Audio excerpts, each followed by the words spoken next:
বকা কেউ খাইছে ম্যাম, আপনি কিন্তু প্রচন্ড ফাঁকিবাজ করতেছেন, হচ্ছে না আপনার দ্বারা। এসা ম্যাম তো লাস্ট মোমেন্টে আপনি কি করছেন, এই একটা সপ্তাহে আমি আপনাকে কিভাবে বুঝাবো। আমার ডিজাইন স্কুল তো বললাম 6 আমি পেয়েছি আলহামদুলিল্লাহ।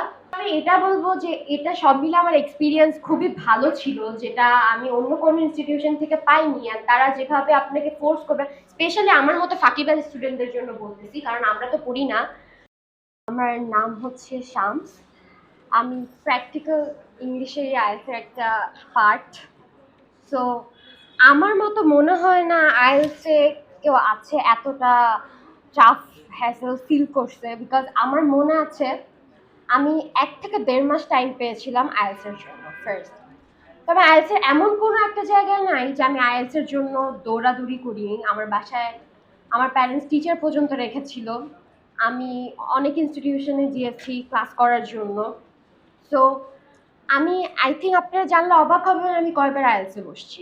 কারোর কি কোনো গেস আছে আমি কয়বার আইএলটিএসে বসছি? কেউ বলতে পারবে?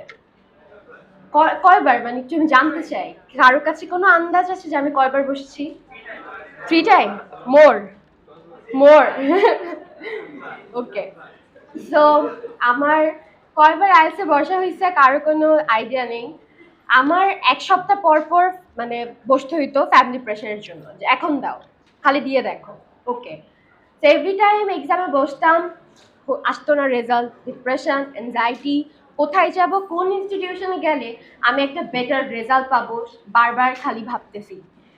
I know I have so much confidence. I know আমার pronunciation অনেক better, but I don't know where should I go.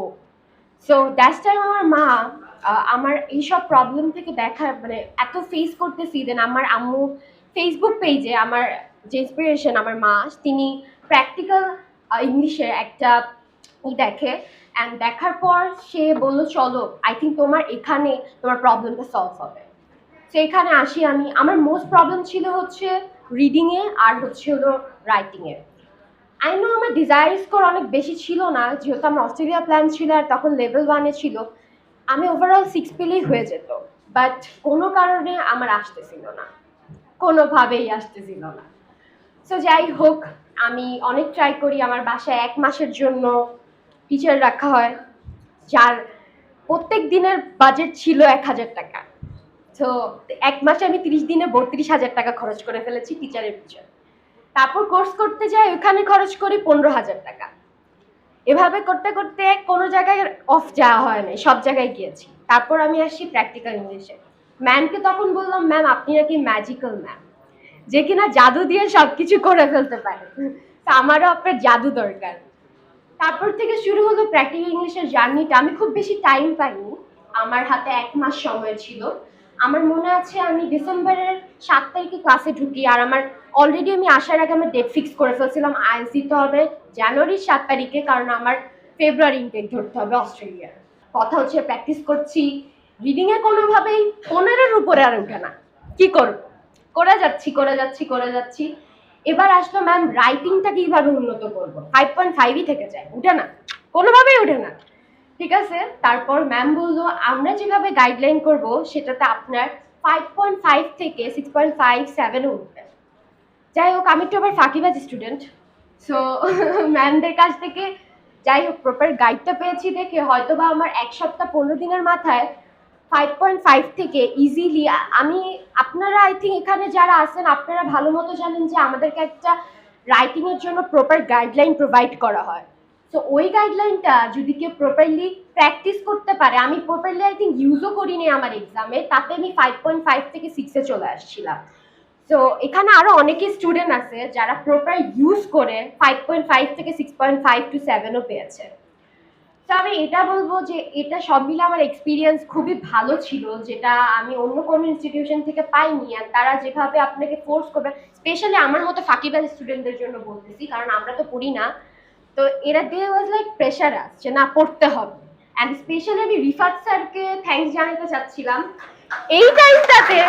আমরা আমি মনে হয় না আমার কথা বকা কেউ খাইছে ম্যাম, আপনি কিন্তু প্রচন্ড ফাঁকি কাজ করতেছেন, হচ্ছে না আপনার দ্বারা, সবাই খেয়েছে আমাদের এটাতে। সো আমি অবভিয়াসলি রিফাত স্যারের কাছে অনেক বেশি স্পেশালি থ্যাঙ্কস, কারণ উনি আমাকে অনেক প্রেশার করেছে। আমি এসে ম্যাম তো লাস্ট মোমেন্টে আপনি কি করছেন এই একটা সপ্তাহে আমি আপনাকে কিভাবে গুছাবো। তারপরও লাইক ম্যাম আমাকে অনেক বেশি সাপোর্ট করেছেন। তারপরে আমার ক্লাসমেটদের কাছেও আমি অনেক থ্যাঙ্কস, মেহেদি ভাইয়া স্পেশালি মাহাদি ভাইয়া, উনি আমাকে অনেক হেল্প করেছিল। ম্যামের গাইডলাইনেও উনি আমাকে আরো প্রপারলি ভালোভাবে বুঝিয়ে দিয়েছিল। আমি 5.5 তো পেয়েছি রিডিং এ, এখন আসতেছে না। তারপরে এবার লাগবে হচ্ছে হলো স্কোর বাড়ানো, 1 রিডিং হয়ে গেল। এবার আসলো দেলোয়ার স্যারের কথা। সে আপাতত আমাদের মাঝে নেই, কিন্তু এই মানুষটা আছে কোথায়, মানে আমাদের মাঝে নেই, এখানে নেই, এটা বলতে চাচ্ছিলাম, বাট সে এখন চলে গিয়েছে। তো আমি দেলোয়ার স্যারকে বলতে চাচ্ছি যে উনি আমাকে অনেক সাহায্য করেছিল আমার রিডিং মডিউলটাতে রিকভার করার, বিকজ এটাতেও আমার স্কোর প্রপারলি আসতেছিল না। তো সব মিলায় আলহামদুলিল্লাহ আমি আমার ডিজাইন স্কোর 6 পেয়েছি, যেটা আমার দরকার ছিল আরো অনেক আগে।